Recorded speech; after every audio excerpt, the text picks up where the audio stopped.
Hello guys, आज हम बात करेंगे 2019 में रिलीज हुई ऑस्कर विनिंग मूवी पैरासाइट की, जिसे क्रिटिक्स की तरफ से भी काफी ज्यादा अच्छा रिस्पांस मिला था और उस मूवी को IMDb के अकॉर्डिंग 8.5 रेटिंग और टाइम्स ऑफ इंडिया के अकॉर्डिंग 4.5 आउट ऑफ 5 रेटिंग मिली है और मूवी ऑस्कर भी जीत चुकी है।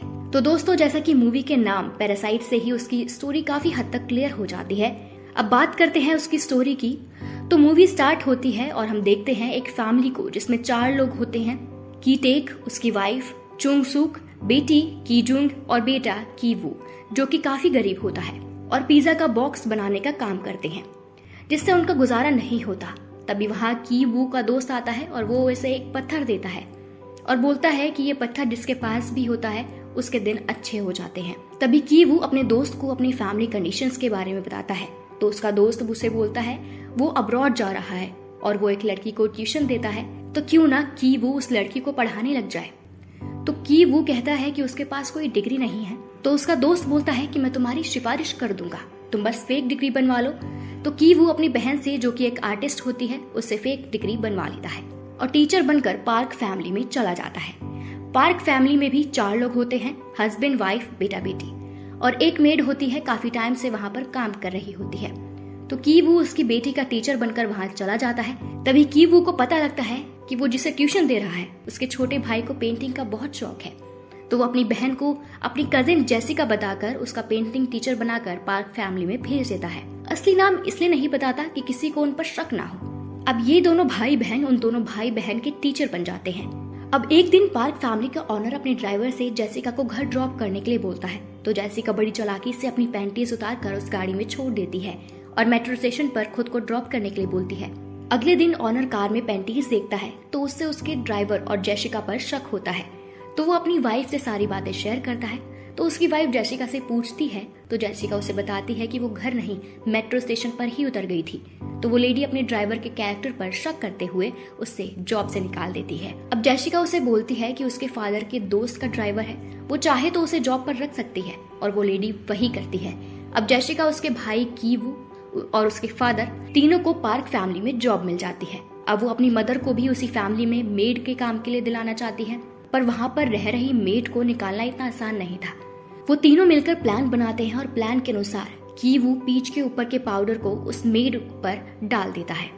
पीच के पाउडर से किसी भी इंसान को एलर्जी हो सकती है और उस मेड को भी हो जाती है और वो हॉस्पिटल में चली जाती है।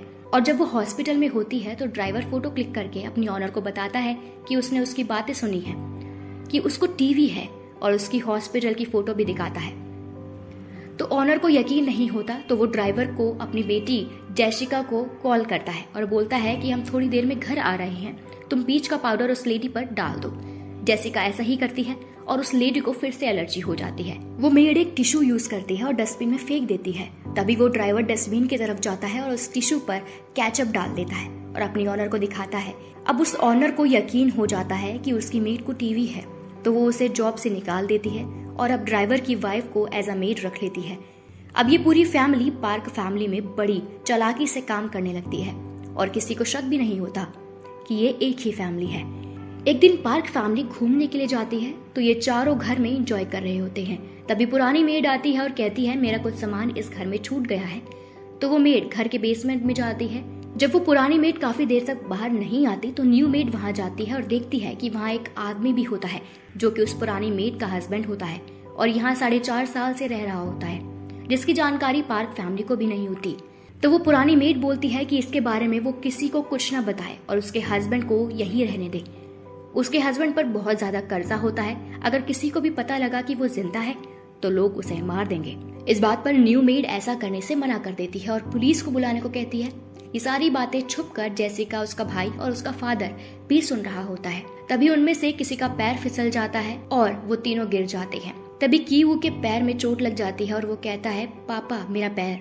तभी उस पुरानी मेड को पता लगता है कि ये चारों एक ही फैमिली के हैं और वो पार्क फैमिली को सब कुछ बताने की बोलती है और उनकी वीडियो बना लेती है।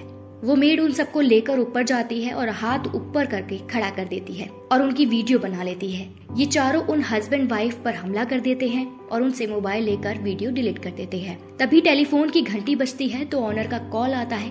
वो बोलती है बारिश की वजह से वो घूमने नहीं जा पाए और 8 मिनट में वापस आ रहे हैं और खाना बनाने को बोलती है। तभी वो चारों हस्बैंड वाइफ को बेसमेंट में छोड़ आते हैं और घर की पूरी तरफ सफाई कर देते हैं।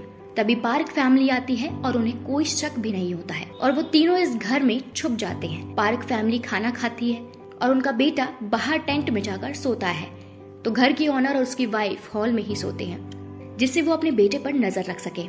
वो ऑनर अपनी वाइफ से बोलता है कि उसके ड्राइवर में से अजीब सी स्मेल आती है। तभी उसकी वाइफ बताती है कि उसके बेटे के टीचर में से भी अजीब सी स्मेल आती है। ये बातें वो तीनों भी सुन रहे होते हैं और उन्हें काफी बुरा भी लगता है। उनमें से ये स्मेल उनकी घर की वजह से आती है, क्योंकि जिस एरिया में वो लोग रहते हैं वहाँ सब टॉयलेट करने आते हैं। जब वो दोनों हस्बैंड वाइफ सो जाते हैं तो वो तीनों अपने घर चले जाते हैं। घर की विंडो ओपन छोड़कर जाते हैं, जिससे उनके घर में काफी पानी भर जाता है और घर की हालत रहने लायक नहीं होती। तभी वो तीनों एक जगह पर चले जाते हैं जहाँ पर काफी सारे लोग रह रहे होते हैं। तभी जेसिका को ऑनर का कॉल आता है और वो उससे अपने बेटे की बर्थडे पार्टी में इनवाइट करती है और अपनी बेटी की टीचर यानी कीवू को भी बुलाती है और खुद शॉपिंग के लिए चली जाती है। और जब वो गाड़ी में बैठी होती है तो उसके ड्राइवर में से भी वही गंदी स्मेल आ रही होती है, तो वो बार बार अपनी नोज पर हाथ रख रही होती है। उसके ड्राइवर को काफी बुरा लगता है कि वो नहीं चाहता उनके साथ ऐसा कोई रिएक्ट करे। फिर पार्टी चल रही होती है। कीवू और उसकी स्टूडेंट ऊपर होते हैं, तो कीवू पूछता है कि तुम्हें लगता है कि हम इन सब लोगों में से एक हैं?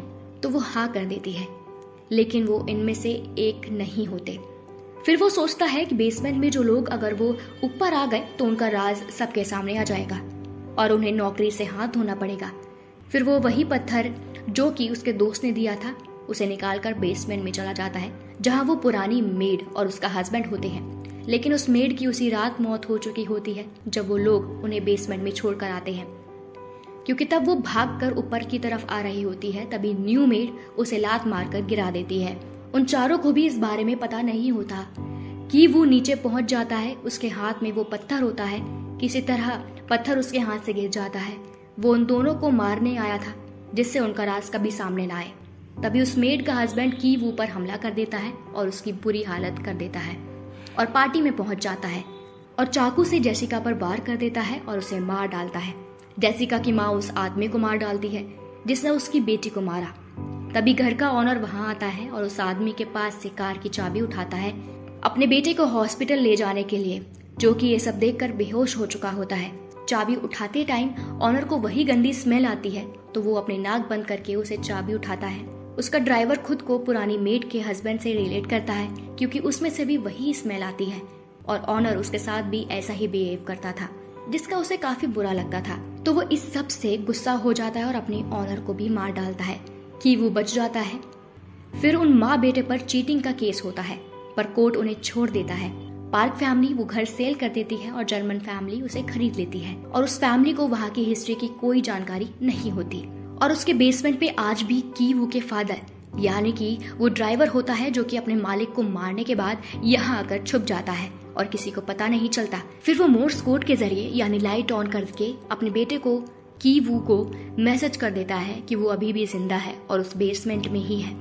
कीवू उसके दिए हुए मैसेज को डिकोड कर लेता है और उसे पता चलता है कि उसके फादर आज भी जिंदा है और उस बेसमेंट में ही है, और उसे इस बात का पछतावा होता है कि उसने पार्क फैमिली के ओनर को मार दिया। फिर कीवू कहता है कि एक दिन मैं बहुत पैसा कमाऊंगा और उस घर को खरीद लूंगा और अपने फादर को बेसमेंट से आजाद कर दूंगा। ऐसा ही होता है।